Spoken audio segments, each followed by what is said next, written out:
Before we start the video, please hit the like button and subscribe to the channel. Thank you. And now, let's go. Story 1. In a city of millions, there are always places that even the unluckiest don't find themselves in. I just happen to go lower than that. I worked at a fast food place flipping pizzas to pay for my college till I lost the job due to some entitled guy walked into the place and tried to get his pizza directly from the oven.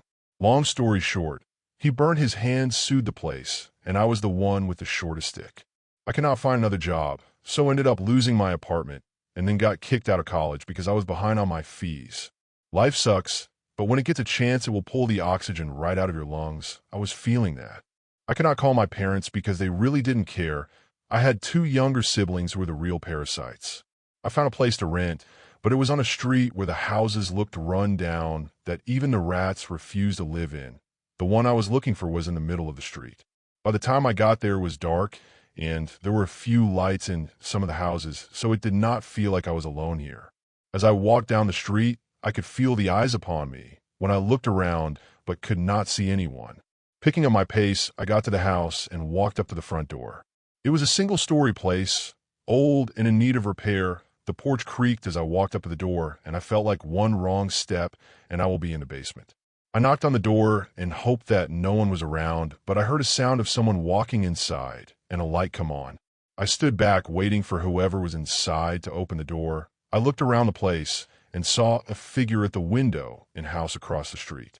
I turned back when I heard the door open. It revealed an old man standing inside. He was 5 foot and hunched over. He looked up at me with his thick glasses and squinted like it was too bright. "Yes, what can I do for you? I am here about the room you advertised." "Oh, that. Well, come in then. Please don't mind the mess." I walked into the dimly lit house. Inside was clean, so when he mentioned mess, I was expecting hoarder-level mess. I was pointed to the back of the house, to his kitchen. There I stood in the middle of a small, quaint kitchen. Looking around, I could see he was in the middle of making himself something to eat. There was a pot bubbling away on the stove and bread placed on the dinner table. There was only one plate on the table, so I could see why he was renting the room. He walked in and sat on a chair at the table and indicated for me to sit. I sat and looked at him more carefully now. His face showed age by the number of wrinkles on his cheeks and forehead, but there were no crow's legs on his eyes. The glasses he wore were thick, making his eyes look like they were bulging. All in all, he looked like an old fish with the big lips. "So, tell me about yourself." "I'm currently looking for a job, just needed a place to stay while I sort that in my college," and recounted my recent troubles. He nodded and then told me the amount I was to pay and asked when I will be moving in. I told him that I was ready to move that night since I was practically homeless. He raised his right hand. I fumbled with my pockets and looked for the money and gave him what I had at the time. He counted it and nodded again and asked to follow him to his room. The place was cleaner than my own apartment. The room was on the left of the front door, and it had a bed and a chair with a closet for clothes. I placed my bag next the bed and looked at the small room. I was grateful to have a place to sleep for the night and sat on the bed and cried myself to sleep. A little later, I heard an odd sound like someone moaning in pain, and I tried to figure out where it could be coming from. Thinking the old man was watching TV, I dismissed it. Then I heard a scratching noise. I tried to check where it was coming from and found it to be under the bed. Moving closer, the scratching stopped, and I tried to look for an opening or crack to see through, but there was none. I got back out and decided to ask the old man. Then I realized I gave him my name, but he didn't introduce himself to me. I came out from the room and walked to the TV room and found him sitting on a chair, staring into the TV. The TV was on, but nothing was coming, just white noise. I called to him, but he did not budge, only stared straight ahead. I shook his shoulder, and his head lolled to the side like he was out cold. I stood back thinking he had a heart attack. I got close and tried to wake him, but he did not move. I placed my hand on his neck to check for a pulse and found that it was normal. This was odd, and I felt like something was wrong here, so I decided to leave this place before something worse happened. As I turned, I saw an old woman at the door to the room. She was taller than the old man and looked much more menacing. Her face was long, and she was sneering at me. "You were supposed to be in your room, Sonny. What are you doing out here, child?" I heard something and wanted." "Who are you?" She laughed at me and then raised a hand in a gesture to introduce herself. I'm the lady of this house. He is my subject. You are for later." I looked at her and took a step back. Now, I was thinking of how I was going to get out of here. I also began to wonder why she said I was for later. Was I a meal to her or something? Is she some sort of lunatic? Thoughts were swirling in my head like a tornado, and I was trying to figure out how to escape. I looked at the windows and thought of jumping out, but the TV was in the way, so by the time I moved it out of the way, she would have caught up. "There's no place to run now. Come be a good boy," and I rushed at her and bent down to catch her mid with my shoulder. When I hit her stomach, it felt like I hit the wall. She was solid, and just like that, her hand was on my neck, and she pulled me up. She held me up with my feet barely touching the ground. Her face was like those old witches I see on TV, all wrinkles, but her eyes were blazing. I found myself being mesmerized by them, and soon everything was dark. I dreamt of falling down a mine shaft and the wind rushing up. Then I saw the bottom coming at me like train. I woke from the dream to find myself on the floor. Looking around, I realized I was in the basement and my left hand was shackled to the wall. There was nothing around me, only a dirty rag. Trying to pull the chain was fruitless. It was too strong, and trying the padlock was the same. I hear a noise somewhere in the basement, and I tried to see where it was coming from, but there wasn't enough light to see. I heard footsteps coming down, and the lights came on, and I finally saw the source of the noise. It was another man dangling from 2 hooks that were chained to the ceiling. Each hook was pierced under the collarbone. His right hand was chopped off, and so was his left leg. His eyes were frantic, and he looked at me with an expression of hopelessness. His mouth was sewn shut, and his eyelids were cut, so he could not close them. I wanted to throw up, but I had not eaten in a while, so I ended up dry heaving. The wounds were badly stitched, and there was blood still trickling down, leaving a pool under him. "Your meddling was not opportune, and now I am forced to process this one early." The woman spoke as she walked to the hanging man. There was a table near him, and she picked up a large knife and began to inspect it. "I want to take my time with this one. Seems you will have to do." With that, she stabbed the man in the neck, and he began to writhe from the pain, kicking the table, while the woman stood back. A few implements flew from the table, and I hoped that something would fall near me, but no luck. I watched the man bleed from the neck wound and all the blood gushing down. The woman just stood there watching him bleed to death, then turned to look at me. After a minute, she began to pick up the fallen tools and put on another table, then brought a tub and placed it under the body. She took the knife out from the neck and then, with a quick motion, sliced open his belly. All the guts from inside spilled out into the tub below. After that, she pushed her hands into the body and began cutting off the rest of the insides. Finally, she squatted down and began to rummage through the viscera and picked up a kidney and cut it off. Holding the bloody part in her hand, she brought it closer to her face and began to smell it and then licked it. I was already sick from the sight, but this forced me to turn away and roll myself into a ball. She began to laugh, and that was when I heard the knife cut through even more and parts fall into the tub. The sound was sickening, and I covered my ears in the hope of blocking the sound. I tried to block everything, but could not stop myself from reliving the moment the poor man was stabbed. I saw the look of terror in his face and the way he just gave up before dying. I began to cry and wished I was somewhere else, but knew this is where I would die. I heard her then drag the tub to the back of the basement, and a door opened. I was finally alone, and I got up to check the basement and see if there was anything I could use to escape. I saw an old saw that I could try and reach with my foot. Other than that, there was nothing else I could find. I sat there looking at the blood trail and wondered if this was where I would finally meet my end and how long she would be torturing me. I heard the door close, and she came into view. She was holding a chunk of meat in one hand and the kidney in the other. "Would you like to try some? It's very rich in flavor and nutrients." With that, she cackled louder and walked back up the stairs. I waited for the door to close before I tried for the saw. The lights went out and the door closed. I reached over with my foot to where the saw was. Feeling with my bare foot, I felt the cold metal under my toe and tried to pull it close. Millimeter by millimeter, I pulled at it, and once it was close enough for my hands, I slowly picked it up, making sure not to make a sound. The saw was old and rusted. I tried to use it on the chain, but it was no use. I thought about sawing off my hand, but the thought of that rusted blade cutting through my flesh forced me to think again. I sat there in the dark weighing my options and tried to find a way to get out of this mess. I tucked the blade into my pants and covered it with my t-shirt and sat back. Soon sleep took over and I fell asleep from fatigue. I woke up some time later and could see slivers of light pass through the windows. It was daylight outside. The woman may be asleep or something, so I tried to pull at the chain as quietly as I could. It was not budging, and I tried the saw again, but nothing worked. I stood there looking for another option when the lights came on, and I heard the door open and someone come down. I sat back down and acted like I was asleep. It was the old man. He came down and walked to the back and opened the door. I stood to see what was there, but could not make out what was inside. He came back out and saw me. Those fish eyes looked at me for a long moment, and then he turned and closed the door and made his way back up without a word. I tried again to saw at the shackle, but no luck. I heard a laugh coming from upstairs, and it was her. Desperate not be in her menu, I decided to saw through my left wrist and free myself.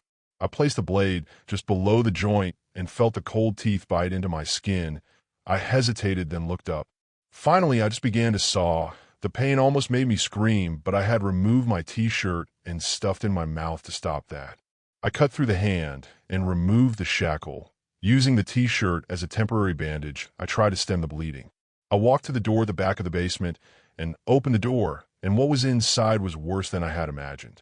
There were racks of bodies hung on hooks like meat being stored to age. There were 4 tubs filled with guts in the corner. The smell was worse, and I took a few steps back in total horror. I could not bring myself to enter, but I needed to know if there was a door in there out of this place. Inside the store, there was a door, and I entered and closed the door behind me. I walked in and covered my nose to pass the hanging bodies and tried the door. It was unlocked, and I checked to see where it led. There were stairs that led up, and I looked up to see the doors to my freedom. I checked to see if I wasn't discovered and climbed the stairs and tried the doors. They were also open, and I quietly opened one to check where I was. I was on the side of the house, and I got out and ran. I heard a shout from inside the house, but I did not care. I wanted to get away from here. Running down the street barefoot, with a bleeding hand, I looked like a total lunatic, but I did not care. Finally, after a few blocks, I came to a busy street and began looking for police or anyone who could help me. I ran into a store and asked if they could call police and ambulance. The clerk looked at me in shock, and it took her a few seconds to snap out of it. Finally, she called the authorities. I ran to the fridges and took a bottle of alcohol and poured it over my stump. I then slumped down and passed out. I was rushed to the hospital, and when I came to, I found a couple of detectives waiting for me. I told them everything, and they promised to check the place. After that, I focused on getting better. I did not know what happened to the couple, and nor did I follow the investigation. The doctors told me that due to the wound I inflicted on myself, they had to cut off my forearm also. Sit, this is my dollar. I wish I never took up that advert. Story 2. The Challenger Deep is the deepest point of our planet. 6.8 miles below the ground we walk on, and nearly completely desolate. A true marvel of the earth, and a miraculous piece of geography. Up until recently, most scientists believed that the Challenger Deep was the deepest point of our Earth. Keyword recently. I work for the NOAA, or National Oceanic and Atmospheric Administration, as a submersible pilot. I've been on countless dives and seen countless things. It is an amazing job, one that I can't imagine ever not taking. If there's one place to appreciate nature and life as we know it, it's the ocean. Yet the vastness of the ocean is a horrifying concept. We are slow in the water, and in the parts of the ocean where you can't see anything below you, it is hard to shake the thought of some massive marine predator snatching you up in its jaws. Despite this, our research knows no bounds, and around a month ago, my team made a massive discovery. A shift in the tectonic plates showed us that, in the cracks of the Challenger Deep, there was something below it, an entirely unexplored and unknown region of our world.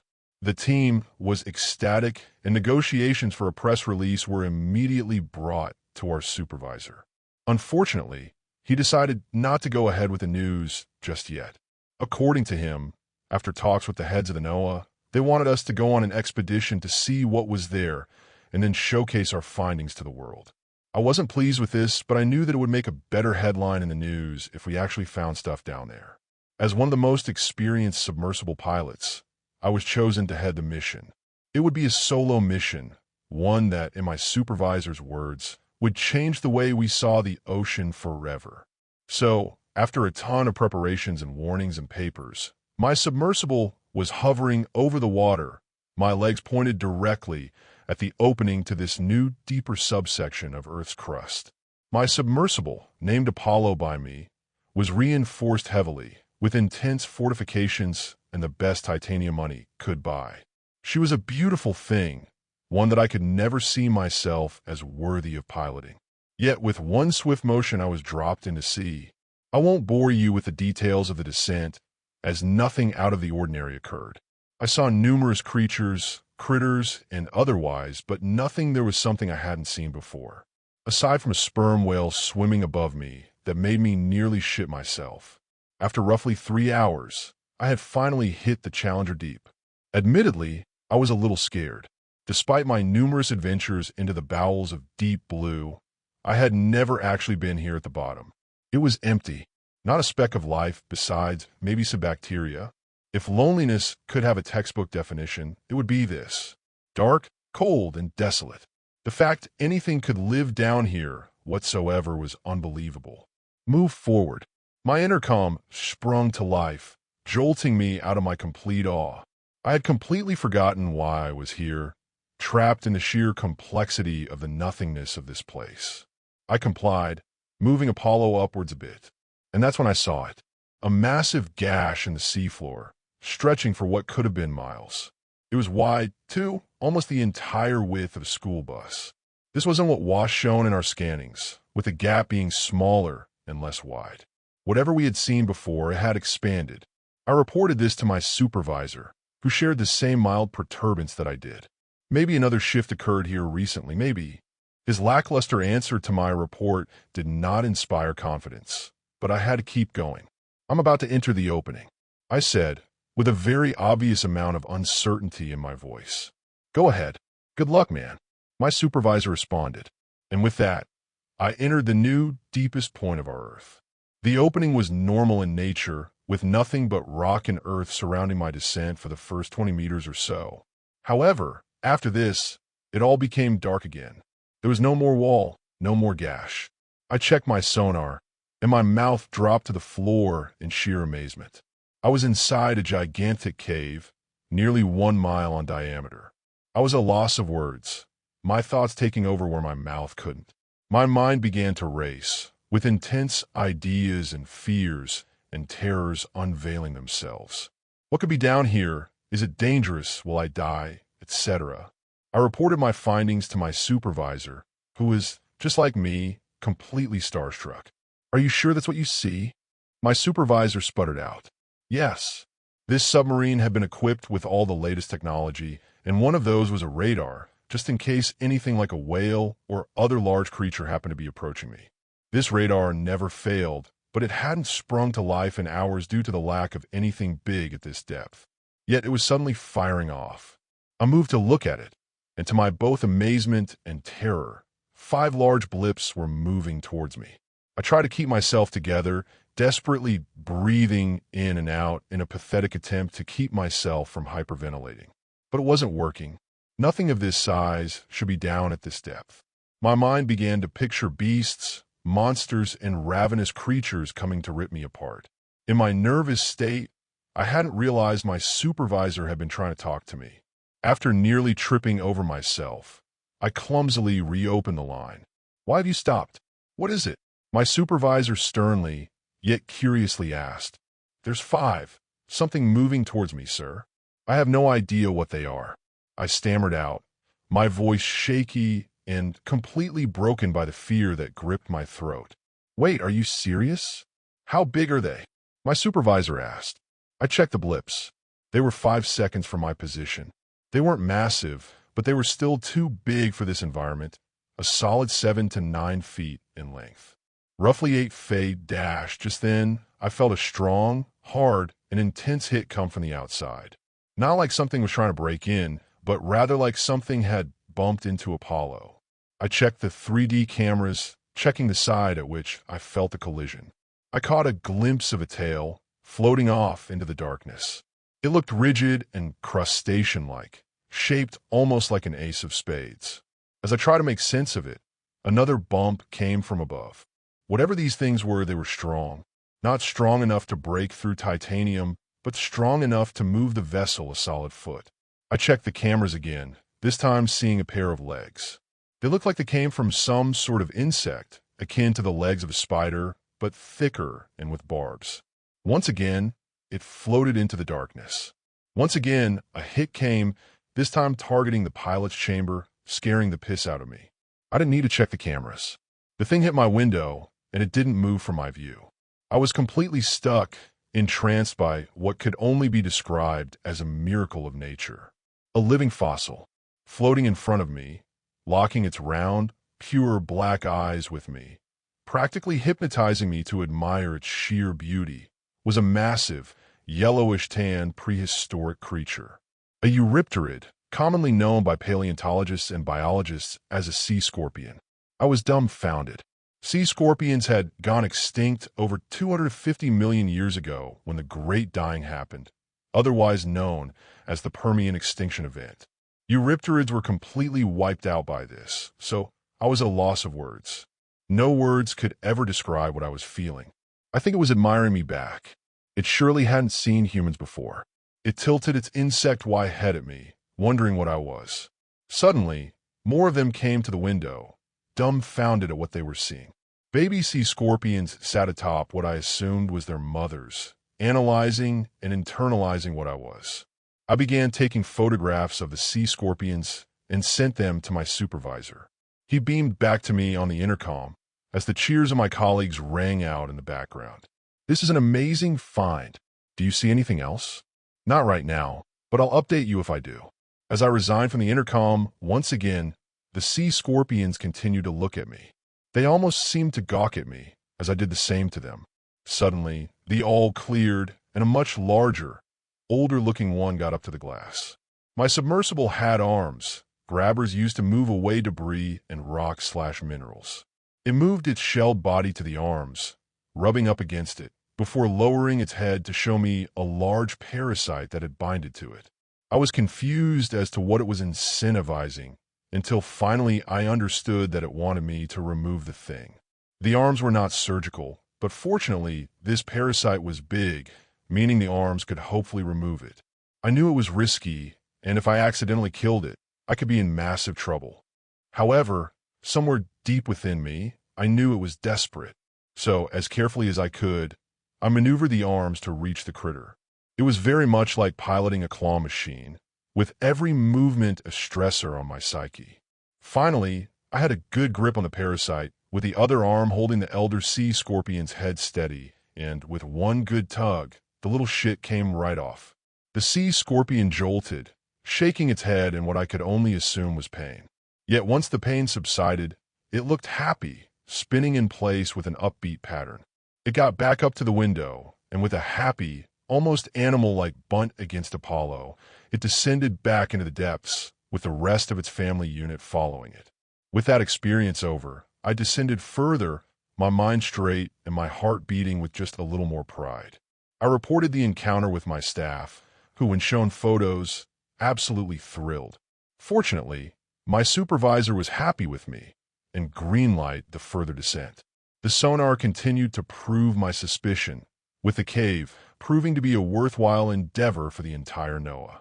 Eventually, I reached the middle of the cave when the radar came back to life. Something was approaching the ship again, something absolutely gigantic. It must have been at least 60 feet in length. Now, I was someone who generally despised people who promoted the idea of megalodon living in the trench. However, seeing the radar blip with a massive white, you can't blame me for being scared shitless of whatever was approaching. I had already seen a literal living fossil, and I wasn't against the idea of a massive monster being down here anymore. However, my fears were calmed as I realized how slow it was moving. Hell, it might as well have been sitting still. I entered the intercom again to my supervisor, who told me to move towards it. Despite my fears, curiosity got the best of me, and I moved towards a blip. In the darkness, I couldn't see a damn thing, so I began to brace myself for a collision, just in case. But I never reached it. Not before it let out a deep, loud, and inundating shockwave of noise. It sounded like a whale's call, but significantly louder and with more bass. My head wrung from the sound, my heart nearly exploding out of sheer terror and anxiety. Suddenly, the lights came face to face with the source of the noise. Thinking back on it now, humans really are tiny in comparison to some things. We are the apex predator, but we definitely aren't the top dogs in some areas. Size is definitely one of them. In front of Apollo was a gigantic fish, bony and large. Its head looked like it was made exclusively from bone, armored and rigid. The rest of its figure slowly came into view, its large body unveiling itself to the light. Another living fossil. A large, healthy, and majestic fish. Lead Sichthies. The behemoth paid me no mind, its gargantuan body regarding me with no more than what felt like a simple look. Of course, I began taking photos and sent them to my supervisor. The intercom shot to life again, and the ovation of my peers could be heard once more. Eventually, its large, scaly torso moved into the darkness, never to be seen again. I was given the green light to go further down, but I realized after 3 seconds of descent that I finally reached the bottom. It was different than the Challenger Deep. It was gray in color, with little to no sand on its surface. Jagged scars permeated from its surface, scattered across a variety of areas. What was interesting was that the bottom felt soft, almost like it was a cushion rather than rock. I began talking to my supervisor, discussing what the next move was. He wanted to explore the place further to see if any other living fossils existed down here. I couldn't blame him. Everything we knew about the ocean and its inhabitants had been flipped on its head. It was amazing. As I began to move forward, something odd happened. The ground beneath me began to vibrate a bit. At first I attributed it to shifting plates, but then, out of nowhere, the ground moved completely, nearly knocking over Apollo. Suddenly, the radar blipped a dot out, but it wasn't a dot at all. The white blip I would have usually seen encompassed almost the entire radar circle, as if the entire area around me was a living organism. I then did a sonar scan and saw what my mind had been trying to suppress ever since the radar did what it did. What could only be described as a leviathan was moving, and this movement was occurring right beneath me. What I had landed on wasn't ground. It was a living thing, and I had just woke it up. In my panic, I tried to turn on the intercom, but it wouldn't even go. The station I had been using to communicate with my team had been taken completely off the system. So, I did the only other thing left. Get the hell out. I began piloting the submersible out of Dodge, moving it as fast as it could go. Suddenly, Apollo stopped completely. Her engine was on, but she wouldn't budge. I checked the sonar, and I wasn't stuck on anything. It simply wouldn't budge. The intercom then came on, but my supervisor's voice was replaced by a loud, yellowing, and deep voice. No, stay. I was completely frozen, my mind a jumble of fear, shock, and confusion. Was it talking to me? I slowly shot the intercom back on. Who are you? I stammered out, my voice a complete mess of sounds and obvious nervousness. The creature bellowed back, its voice calm, yet commanding. I'm not a who. Even if I were, it does not matter. My mind began jumbling thoughts, many associated with how on earth this thing was speaking English, or for that matter, speaking at all. Why are you here? How did you find this place? I responded truthfully. I am a marine explorer. A shift in Earth's sea crust opened up a hole beyond what we thought was the deepest point of Earth. I was tasked with going in. I couldn't see it, and thank God I couldn't. It probably would have given me a heart attack, but I could tell it was thinking of what to say. Are you here to harm or to heal? I was scared to answer, but I had helped that sea scorpion earlier. I thought that if what I believed was my life being on the line, telling this deep-sea monster I had helped it would be useful. Earlier, I encountered some eurypterids. He helped this elder one with a parasite. It intook my words and responded back. Thank you. In the calming nature of its voice, I eased slightly, my mind gaining some clarity to to ask it further questions. What is this place?" I asked. The creature didn't respond for a while, but after what felt like eons, it finally spoke up. Many, many years ago, long before your species ever walked this planet, species of different eras managed to survive their respective calamities. The Eurypterids, as you call them, were not suited for their new world. So, I called upon them to descend to this cavern, instilling them with an increased strength and tolerance for the conditions here. As time passed, more water-dwelling creatures came, and they now reside here. I am the guardian of this place, my purpose solely to defend and protect the nature here. I was a loss of words. This thing, whatever it was inherently some sort of underwater deity. I couldn't even begin to wrap my head around the concept before it spoke through the intercom again. "You shouldn't be here." I snapped out of my thoughts, and upon hearing this, I became more confused than ever. I guess it could understand what I was thinking because it fired up the intercom again. "You and your congregation are benevolent, but the rest of your kind is not. They pillage, loot, and destroy the ecosystem above. Many recent underwater creatures have come here, and they speak of you and your species' mayhem. I will seal this hole again, and you are to never return here. Do not tell any of your kind of my existence, and leave with the knowledge you have now, but no more." I understood. It was right, unfortunately. "I see," I muttered. The beast did not speak through the intercom this time, only making an incomprehensibly loud bellow that, if anywhere else, could have most likely took down a whole city through decibels alone. Before I began to comply and go ahead and ascend, one more question entered my mind. "How did you end up here?" The intercom stayed silent for the longest time before it echoed to life for the last time of my journey. Some secrets are best left secrets. A part of me was slightly annoyed at this, but I understood, and so I began my ascent. After resurfacing, my colleagues bombarded me with questions, demanding to know why I had basically gone to the grid. My supervisor was majorly pissed, but at the end of the day, none of it mattered. The next day, in the dead of night, I went back to my post on the station to see if the hole had closed, and sure enough, it did. I don't think I'll ever forget my experiences in the deep, and to be frank, who could? It was a jarring experience, and one that I think I'll never be able to truly comprehend. The media couldn't get it either, as the images of modern-day, prehistoric monsters have swept through the internet like wildfire, with every site on the web talking about how interesting this truly is.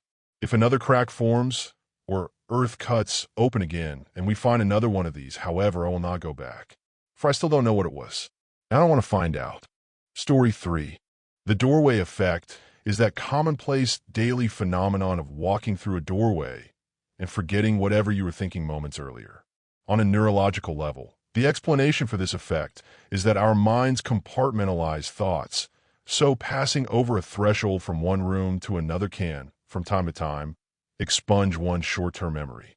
Ever meandered around a room, not remembering why you originally entered it? That'll have been the doorway effect. It's a psychological quirk, faulty wiring in the brain, a dotty, divvy, screwy, loopy moment, a neural refresh that happens upon updating one's physical location to somewhere new. And that sudden, scatterbrain forgetfulness tends to make people chuckle. Is that always the case, though? You see, I've been experiencing this effect a lot lately, and always with the same door. Whenever I stroll from the kitchen to the main hallway, my mind entirely erases. I forget whatever I've just been thinking. Forget whatever I've just experienced in that room. That's frightening enough in itself, but something far worse happened after my last bout of short-term memory loss. Something that terrified me into fleeing my home. "Shall we play a board game, then?" I asked my friend Dale as I returned to the living room, head feeling cloudy. He raised an eyebrow and smiled. "Sure, but what about that cupcake, May?" I hate to sound rude. "Cupcake," I replied. He nodded. "Yeah, you and Jim are bragging about them. Your birthday cupcakes? Are you pretending to forget so you don't have to share them, Miss Greedy?" I blushed a little. Asterisk, not again asterisk, I thought. Why do I keep forgetting what happens in there, right? Yeah, sorry, I got distracted. I stammered, knowing full well what had happened. For the past month, I haven't remembered a thing that has happened in my kitchen. I'll come out with a plate of dinner in my hands, so I know I've been in there, but I didn't have the foggiest clue what else had happened in there. I do now. Is she still in there? Asked Dale. Then he called out, "Hey, Jim, fetch me a cupcake. What's taking her so long?" I gulped and twisted my head to face the doorway to the kitchen. From that angle in the lounge, I could see only a sliver of the room. Counters along the two perpendicular walls, meeting in the corner. Light spilt from the garden into that little cranny, but it failed to ricochet from the surfaces it bumped. It was as if a darkness were hanging heavily over the space. Asterisk JM. Asterisk, Dale called again, before chuckling. Is she deaf? I shrugged, hovering on my feet between the sofas and the doorway to the kitchen. That doorway which until a few weeks earlier had been just that, a threshold between rooms. Suddenly, I embraced the horror that I had been desperately trying to suppress. It was a threshold to something else. Something I was forgetting. "May," Dale began uncertainly. "Is Jem even in there? I saw the two of you walk through there only 2 minutes ago. Am I losing my mind?" I opened my lips to speak, but nothing came out. That, along with my face likely turning ever whiter, must have pushed Dale from curious to anxious. "What's wrong, May?" he asked, rising from the settee. "Why are you being so weird?" "Jem." My friend continued to call out for her as he brushed past me. "Please don't go in there," I pleaded with a croak, but Dale ignored me and entered the kitchen. His shoes scuffed and brushed lightly against the tiles of the room, then slid to a sudden stop. And he screamed. It was the briefest sound of horror, extinguishing only a half moment after the halt of his footsteps. The sun pouring through the window seemed to be wrestling even more futilely with the dark of the kitchen, which pushed its rays backwards, pushed them up from the counters and the floor, back towards a glass pane, leaving the room lightless. Leaving me standing before nothing but a black doorway. I blubbered, "Dale? Jim?" There came no response from the unfathomably cold space, but the darkness started to lift a few seconds later, as if the room had simply been cleansing itself, wiping away something, washing its secrets out to sea with a tidal shade. As I took tentative steps forwards, I took my phone out of my pocket.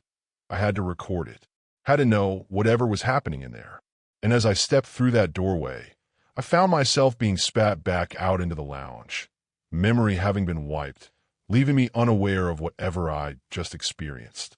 But I knew it had been something terrible, as I felt agony for the waist done.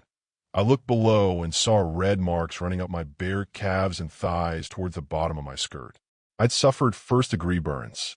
Hands trembling, I took out my phone and loaded the video I'd recorded whilst in the room. It was only 20 seconds long. There was no video footage.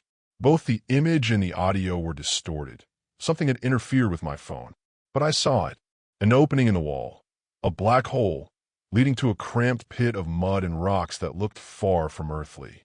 And emerging from the shadows were two disembodied sets of hands, clawing into the dirt, desperately trying to drag themselves free. I heard the garbled sounds of my two friends pleading meekly for help. Heard distorted, robotic breathing. Heard the low-quality sound of my own scream as those two sets of hands were dragged back into the shadows, plowing lines in the dirt with their nails. And then came two burning, murky oranges in the black, two dots, neatly aside one another. Eyes. I dropped my phone in terror and spun to face the doorway to the kitchen. Heavy panting came from within. It was that unmistakable breathing from the video. No longer distorted, no longer a recording, a fiction tucked neatly behind a phone screen, no longer a forgotten memory. It was coming from the room before me, and I wasn't forgetting. Then came the crunching, thudding sounds of something landing against the kitchen floor, something so weighty that it was cracking the tiles. In terror, I screeched and fled. That was 12 hours ago, and I ran straight to my parents' house. I don't have a plan. I won't tell them why I've run from home. Won't tell them why I've asked to keep the kitchen door closed. https://www.reddit.com/r/Dominic Kegel. Story 4. So I'm sitting here at my desk and a few sips of some cream liquor while writing this to cool my nerves. It has been an intense few weeks, more intense than I can ever imagine. I lost someone I would spend the rest of my life with because of the fact I couldn't help him, and because they didn't listen to the warning I gave the day they found the trinket. I'll give some context to this, but this writing is a warning to other people who don't believe in the paranormal or are some degree of a skeptic. I won't be using our actual names for privacy of both myself and my former significant other. So to give some context, I still live in my childhood home. Both my parents have passed, and I inherited the small house that sits in the country. Sucks that it's in the middle of nowhere, but owning the house means I don't have to pay any form of rent. So I'm happy to stay there. I lived there alone for a long time. Then I met Sam. He was this lanky beanpole, sweet guy. He was a total nerd, and I love him for it. We were pretty much compatible. Months turned into a few years of a relationship. One of the things we didn't click on, though, it was the fact that he didn't believe in supernatural things, but I, on the other hand, did to a degree. It was mainly because of how I grew up. You see, my mom's side of the family practiced all sorts of magic and witchcraft. Some of the standard stuff like card readings to things that were much more leaning in the occult. I'd seen some things that were a degree unnatural, but I always brushed it off as my imagination getting to me due to being raised in around this most of my life. My dad passed when I was young, so I was raised by my mom. So I saw a whole lot of this odd stuff go on.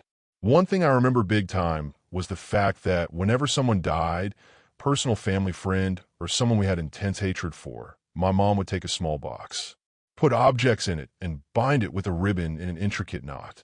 I don't know the specifics. My mom, even though practicing, didn't want to teach what she knew to me. She always said the practice dies with me. She never wanted to pass it on to her children. Neither me nor my sister knew anything, but maybe the most bare bones of what she practiced. To those boxes specifically, my mom always said it's to stop a person from sticking around. What this mean was that in part of my family's beliefs is that when someone dies, some parts don't want to leave.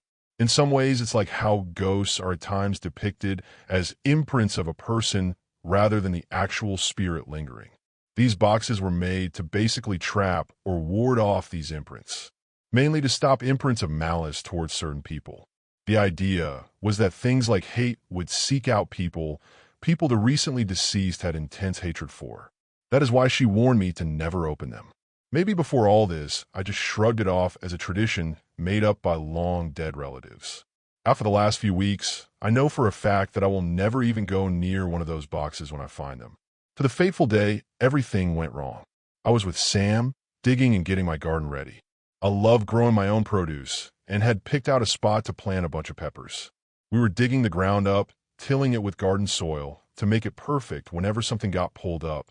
A small box with a ribbon sealed in a plastic bag. Sam, of course, looked at me and asked, "What the hell is this?" I joked it off, telling him the whole thing with my mom and her little trinket boxes, and told him to put it away somewhere and forget about it. He didn't, and decided to pry. So I better explained it. Of course, getting a laugh in response as of how ridiculous something like this sounded. Sam saying, "Then why not just throw the box down a river or something?" I responded with a shrug. I couldn't give a solid answer. I knew not to mess with the boxes, and I had similar questions. Only answer I'd ever get was that destroying the container would be as bad as opening it up. He teased me about it, joking how I needed to stop with all this silly stuff that my family taught me. He said, "Witchcraft isn't real, John. We're not going to be haunted or anything if I opened it." I stopped him, maybe a bit too harsh.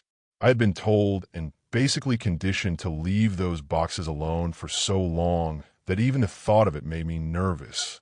Back then, it wasn't because I thought something bad would happen, but because of the conditioning of a person who had been dead for a few years now.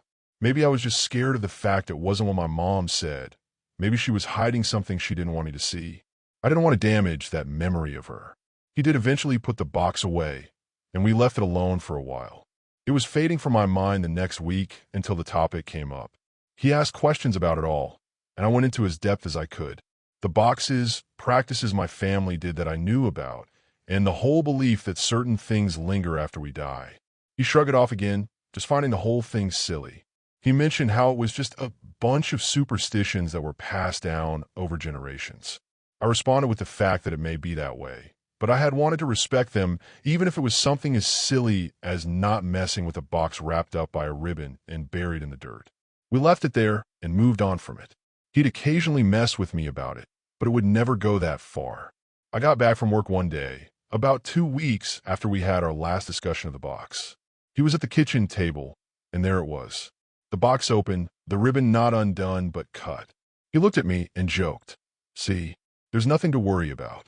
It's just a bunch of junk," pointing to the contents of the box. I froze for a bit and walked over when I finally got that paranoid jolt to calm down. I then looked down on the table, and there were a number of things. Objects that didn't have much cohesion. A small card that had a depiction of Jesus, a few small trinkets that I didn't find too important, and a small figure made of a few sticks wrapped. I couldn't tell at first, but then that shimmer came along. It was hair, a familiar shade of blonde that was obviously worn and starting to decay, but I knew that hair. My mom had a similar dirty blonde shade on her head. This was my mom's hair. I felt a pinch in my chest. The last time I saw that shade, that color was the day I rested my head to hers during the final viewing. I won't lie. I felt tears wanting to form to just have some semblance of her right there in front of me. Some part of her that hadn't been burned away into ash and bone shards. I was calm, even though so much of me wanted to scream at him.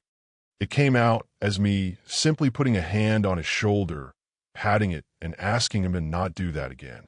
I remember saying that I wasn't angry, but he should respect the beliefs that I was raised with, just like how I respected he didn't believe in things like this. He did apologize to a degree, though trying to defend himself by saying he just couldn't stop being curious about what was inside the box. I gave a sarcastic remark, telling him how he really just wanted to try and prove me wrong and that ghosts and ghouls didn't exist, which got a small laugh out of the two of us. I took the box and contents whenever he wasn't around and put it to the state it was before. I then slipped it into a small space in my barn shed, a spot I knew he'd never look. I thought, no reason for him to care if I put it back. Things started getting strange a few days in. It started with Sam. He didn't seem to be sleeping much. He constantly said it was just a rough night, needing a bit of larger cup of coffee in the morning than usual. At that time, the only bit of info I could pry out of him was the fact he was having weird nightmares. He wouldn't go into further context, just saying that the dreams were really damn weird. Then went to things happening, objects in the house moving. Small things like car keys, our phones, maybe something we had just put down seeming to disappear and be found in other parts of the house. We shrugged it off. Things like that get misplaced all the time. Where it really got weird was about another weekend after things started moving. My dog, my sweet little terrier Mix, started acting funny. She'd look in spots, mainly when Sam was in the room, seeming like she was looking at something and even growling.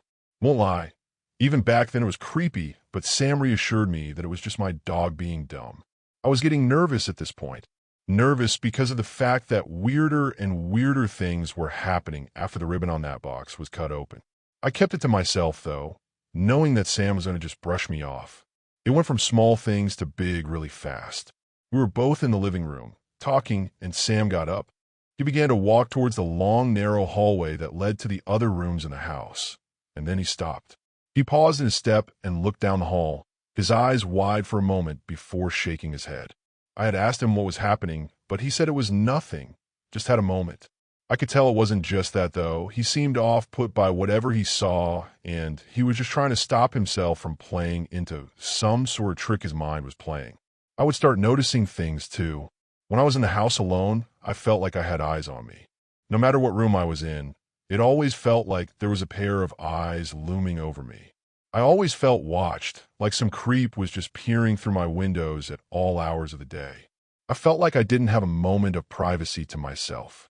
I kept things quiet, just doing what I could to ignore the feeling. It would always leave when I left home, was off to work, around other people, and places seemed to make that feeling melt away. I thought I was being paranoid. I'll stop here, mainly because I'm starting to feel the booze I'm drinking really pass through, and I don't want to pass out in my desk chair. I'll be sure to finish explaining things whenever I sleep this off and get the feeling to come back and tell everyone the rest of the story. Story 5. Why are you so scared of fairies, Kim?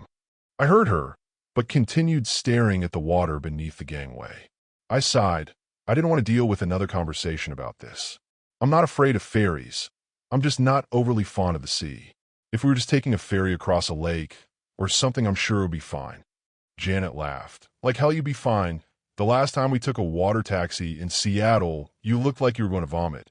I gave up on my staring contest with the ocean and turned to face her. That was different, Beck Dash. Whatever. Just don't ruin this for me by demanding I stay in the cabin with you, okay? I didn't even know you could book a cabin without a window. I shrugged, fine. If Janet wanted to stand on the deck and risk falling overboard if there were rough seas, then I figured it would be her funeral, not mine. It was going to be a 2.5-hour trip, and I planned to spend it somewhere safe with zero risk of falling overboard, a window breaking, or any other dangerous nonsense. Once we boarded, I had to wait for a steward to take me to my cabin. I nearly fainted as I felt the shudder of the ship moving and saw the coastline receding slowly. Janet stood with me and held my hand as I fought back my terror.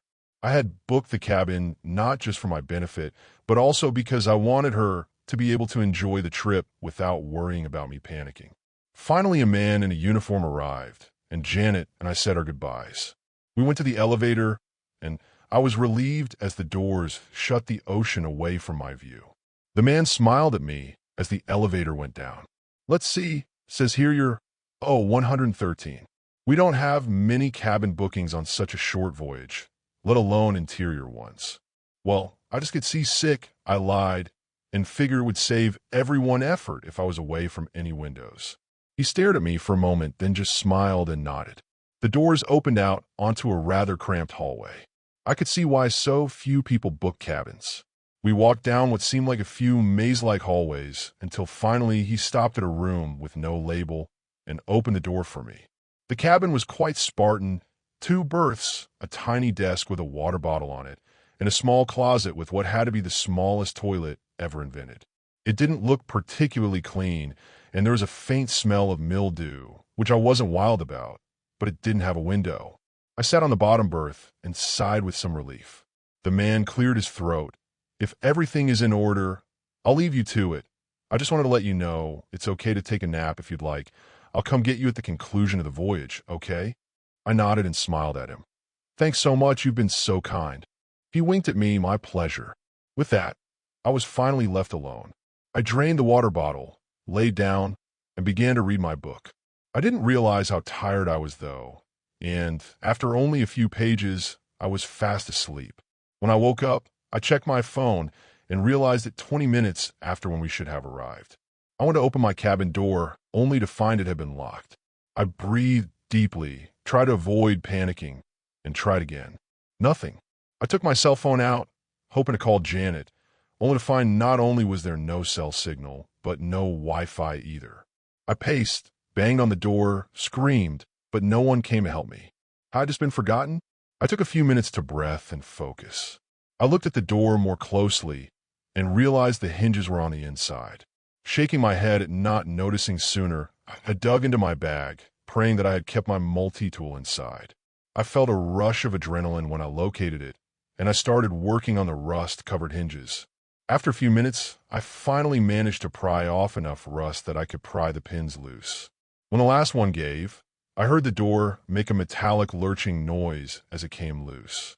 It took all my strength, but I managed to slowly walk the door back and get it leaning against the berths.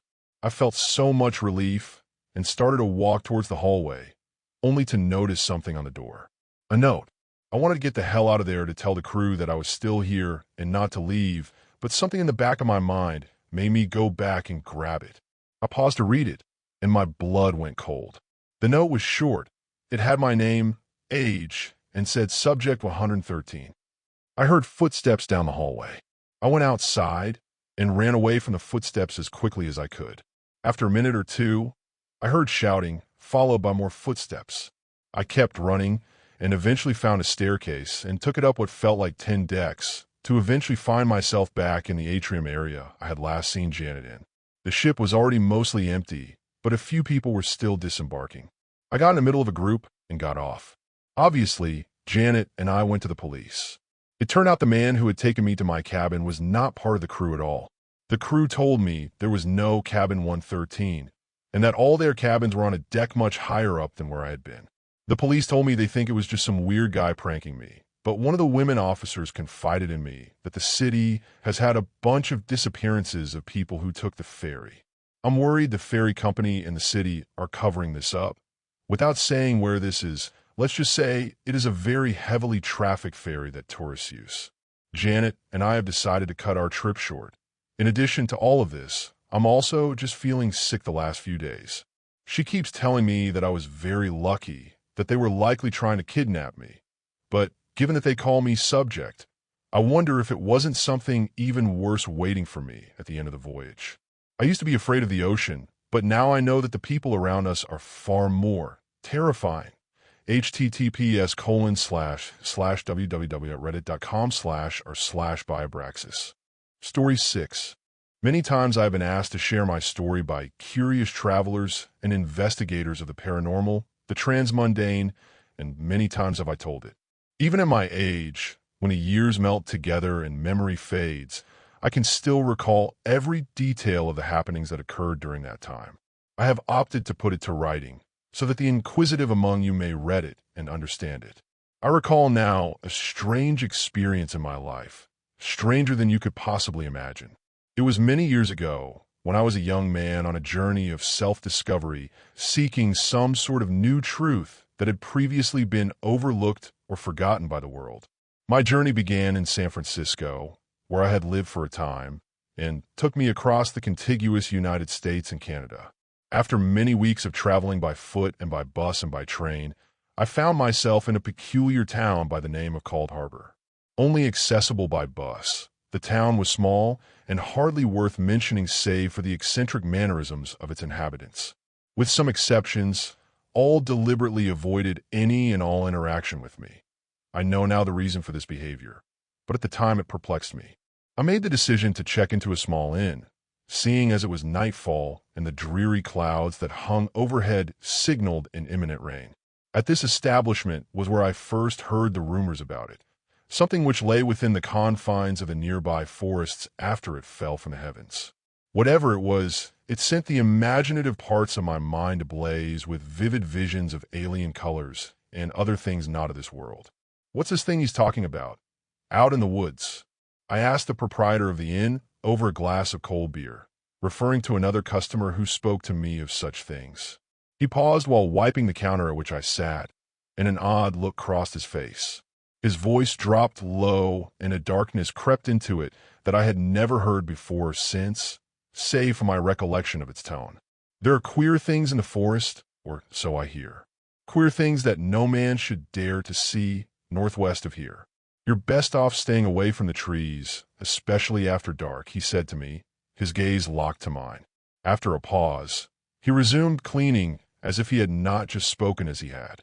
Though his words were meant to dissuade me from going out to the forest, they only fanned the flames of my interest. Out into the forest, I went the next morning with my compass and other belongings as I intended to move on to the next town after checking out whatever it was that lay in the woods.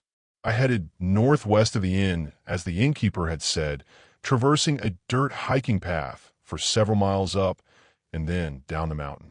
Eventually, I came to the end of the trail by midday and continued on off-trail, navigating the wilds with only my gear and my wits to guide me. By the afternoon, I began to notice some peculiarities in the flora of the mountains that seemed to defy my comprehension. Strange repetitions of patterns began to emerge in the vines and bushes I stepped over and through to navigate, and the air of the forest became bone-chillingly still, with not the sound of the wind, as though the forest were holding its breath. I began to question my own judgment when I found it. In the clearing, I saw something beyond words that can only be described and understood by analogy or metaphor. It stood, or rather floated, in the center of the clearing, its crystalline, prismatic shape shimmering softly in the evening light. It bent and fell into itself recursively, its patterns flipping and repeating endlessly, and I felt the sense that I had encountered something truly not of this world. This entity is obviously of alien origin, I thought to myself. As I approached it, I felt a curious tingling in my body, unlike any I had felt before, and a pressure behind my eyes that built with every step, every breath.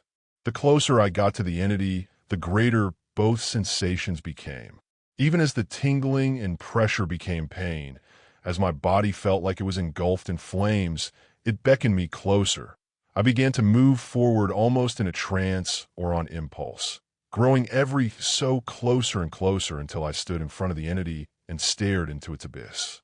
The pain stopped, as though a switch had been flipped off, and I was left to stare with nothing to obstruct my gaze as I looked deeper into it. I gazed into infinity and saw nothing, at least nothing I could understand. I saw the cryptic vestige of what lay beyond the earth, what lay beyond what the human mind could grasp. A message from higher beings that the fathomless darkness of the cosmic abyss held in its deepest depths. It was as if I was engaged in a conversation with a man who did not speak my language. At some point in that night, I must have lost consciousness, for I woke up in that clearing the next morning to find the entity had disappeared entirely, save for a divot in the ground where it had stood. Shaken, I gathered myself and my things and began the hike back into Cold Harbor, where I managed to catch the first bus out of town. Most I told the story to didn't believe me. They rolled their eyes in incredulity and told me I should consider being a writer of science fiction, insisting that I had just had a fantastical dream that night. Some suggested I be institutionalized, having obviously gone insane after spending so long on the road and away from home.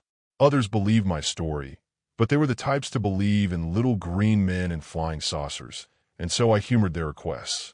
I doubt very much the claims of it being a dream or a hallucination, as I know my own mind. I still understand very little of what I saw, but I do know this. Something terrifying came to that forest, and something still persists there. I should hope that nothing negative happens to me. My exposure to the entity was prolonged, and the consequences of that exposure are still unclear all these years later. One last word of caution. Stay away from the forest northwest of Cold Harbor, should you choose to visit it. I would hate for your nightmares to be plagued by the same madness that plagues mine. Story 7. I live with a guy named Levi. We split rent on a 2-bedroom in an old duplex outside Austin. It's not a bad setup. The place is run down, but livable, and we mostly keep to ourselves. At first, he just seemed like a quiet guy. Bit intense, maybe, but not in a dangerous way. But after a couple of weeks, I noticed something weird. He doesn't sleep. I don't mean insomnia. I mean I've never seen him sleep. Ever. Some nights I'd get up around 2 or 3 a.m., and he'd already be awake, just sitting at the kitchen table.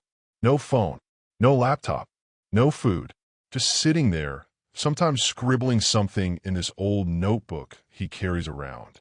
Other times, just staring at the wall. The first time I asked him about it, I was half joking like, "Dude, do you ever sleep?" He looked up at me and said, totally serious, "Not yet." That was it. Just those 2 words. And he went back to his notebook like nothing had happened. It creeped me out a little, but I brushed it off. Figured he had some sleep disorder, or maybe he was just one of those hyper-focused types. But over time, it started to get under my skin. Little things changed. The apartment got weird. I'd walk down the hallway and swear it was longer than before. The light didn't reach the end of it some nights, like it had sunk into the walls. Once I thought I passed the door on the way to the bathroom. It was just there on my right for a split second. When I turned to look again, it was gone. Smooth drywall. No seams. Nothing. I try not to think too hard about it. Then I started hearing things. Every night, at exactly 3:18 a.m., I'd hear 3 knocks. Not on my door, not on Levi's, on the wall between our rooms. 3 slow, heavy knocks. Always the same rhythm. Always the same spot. I asked Levi again, directly, "You hear those knocks at night?" He didn't even look at me this time. Just said, "That's not for you." I let it go. But that phrase, "not for you," got stuck in my head. It felt like he wasn't talking about the sound. It felt like he meant the whole thing.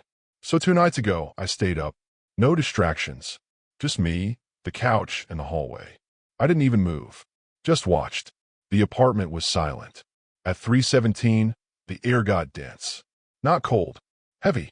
Like walking into a room where someone's just had a screaming match and the energy hasn't left yet. At 3:18, the knocks came. 3 of them. Slow. Like whatever was knocking wanted to be heard. Then something happened. The wall between our rooms didn't just knock. It moved. The drywall sort of rippled like a heat wave off pavement. And there was a door. An actual door.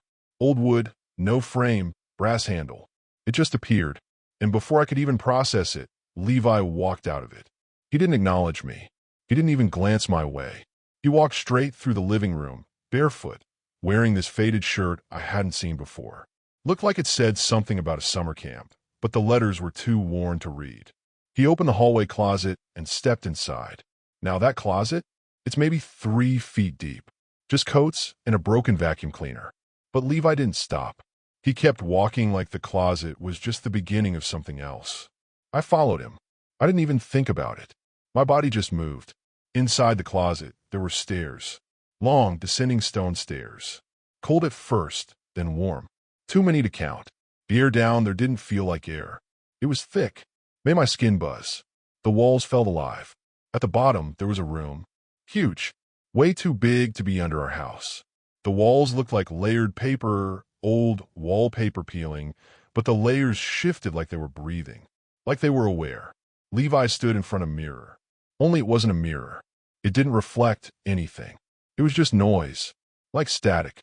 Like a TV tuned to nowhere. He was whispering. Not in English. Not in anything I've heard before. Just moving his mouth, slow and steady, like he'd been saying it for years. Then he stopped, turned to face me. His eyes weren't right. They weren't bleeding or glowing or anything cliché. Just off, like they were blinking in and out. Like I was seeing too many frames at once, and my brain couldn't line them up. He looked at me and said one thing. Now we both remember. I blacked out. I woke up on the kitchen floor around 6 a.m. with a nosebleed and dirt under my nails. His room is empty now. Not messy. Empty. Like no one ever lived there. No bed. No clothes. Nothing. Just a notebook left on the floor. Still open. One new line written at the bottom of the page. Don't forget me again. I don't know what he meant. I don't even know if I was supposed to see it. But I think the door is going to open again tonight. And this time, I don't think it's going to wait for Levi. I think it's for me. I didn't sleep last night. Not that I really planned to. I couldn't even sit still. I walked circles around the apartment for hours, then sat on the floor by the closet, just staring at it, hoping it wouldn't open, hoping it would. I kept checking the time. At 3:18, nothing happened. No knocks. No ripple. Just silence. And for a moment, I thought maybe it was over. Maybe Levi left, and that was the end of it. Then around 4:12, I heard something upstairs. Slow movement. Footsteps maybe, but we live on the top floor. There shouldn't be anyone above us. I stood there for a while, trying to make sense of it. I was thinking about calling someone, but who do you even call for this? A cop? A priest? A contractor? I went back to the closet, opened it. Still coats. Still a vacuum. Nothing else. But I swear, when I shut the door, I felt something change. Like the room behind me was holding its breath. Today's been weird too. My phone won't hold a charge. Every clock in the apartment is stuck at different times. 2:03, 5:49, 11:11. The microwave reset itself twice. The static on the TV is louder than it should be, even when it's muted. There's a smell in the apartment now, too. It's faint, but it's like something old. Like soil, or paper, or something that's been buried for too long and finally cracked open. And I keep seeing flashes. Nothing major. Just movement. In mirrors. In dark corners. Nothing when I turn and look, but enough to know something's here. I try to throw the notebook away twice. Both times it ended up back in my room. Not on my desk. On my bed.